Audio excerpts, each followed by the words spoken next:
Hey, we're back.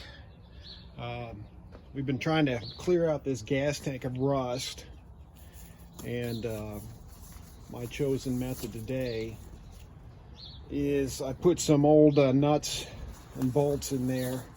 Got a little bit of old gas. I've been working on this yesterday. Maybe I'll cut to a picture of a small portion of the rust I got out yesterday.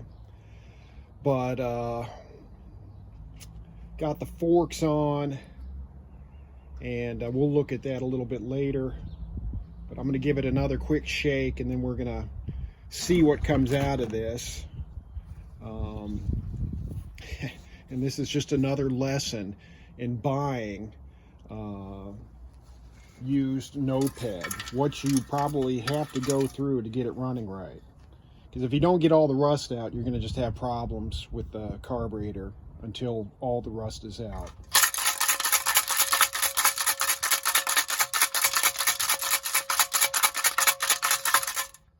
All right, let's see what we got here.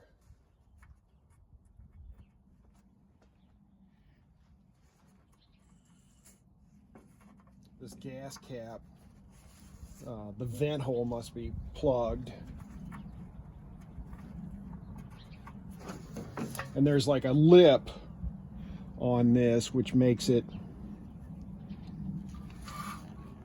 no, actually I just want to pull the petcock off. So we'll tilt it back.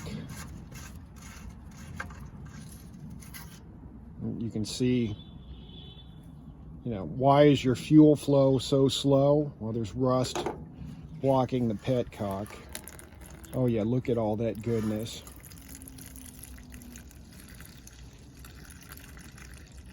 That is a lot of rust. And on this bike so far, I mean, every fluid we've drained has been a complete disaster. Right?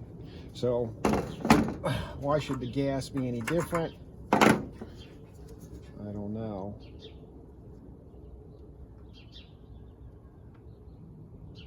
All right, I'm going to take a look inside here and determine if that's just loose rust or if we've got to break apart more rust. But I did this several times yesterday, so let me take a look and we'll be back.